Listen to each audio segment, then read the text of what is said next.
আসসালামু আলাইকুম। বাচ্চাদের হাতে মোবাইল না দিয়ে বাচ্চাদেরকে এগুলা শিখান। শরীর স্বাস্থ্য ভালো থাকবে, শরীর চর্চা হবে এবং মাদক বা কিশোর গ্যাং থেকে তারা দূরে থাকতে পারবে। এটা খুবই ভালো একটা জিনিস। আমি এখানে দেখছি অনেক অভিভাবক তারা তাদের বাচ্চাকে নিয়ে এসে জোর করে হলেও শেখায়। এই স্কেটিংটা শেখান, দেখবেন যে আপনার বাচ্চা খুব ভালো থাকবে, না দুষ্টামি করবে, না কোনো নেশাখোরের মধ্যে যাবে। শরীর স্বাস্থ্য যেমন ভালো থাকবে তেমনি ফিটনেসটা ভালো থাকবে, তেমনি স্কেটিংয়ে পারদর্শী হবে।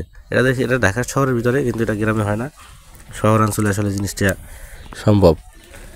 তো আপনারা যারা শহরের ভিতরে আছেন তারা বাচ্চাদের হাতে মোবাইল না দিয়ে স্কেটিংয়ের একটা ব্যবস্থা করে দেন। যে কোনো একটা ট্রেনিং সেন্টারে তাদেরকে ভর্তি করে দেন, দেখবেন যে তারা খুব ভালো করতেছে। এই জন্যই বলি বাচ্চাদের হাতে মোবাইল ফোন না দিয়ে স্কেটিং শেখান, যেটা আপনার পরিবার, আপনার সমাজের জন্য খুব ভালো উপকার হবে। আপনার বাচ্চা কাজে আসবে, অযথা নষ্ট হবে না। মোবাইল ফোন দিয়েন না, খেলাধুলা শেখান, এই ধরনের কাজগুলো শেখান। সবাই ভালো থাকবেন। আসসালামু আলাইকুম।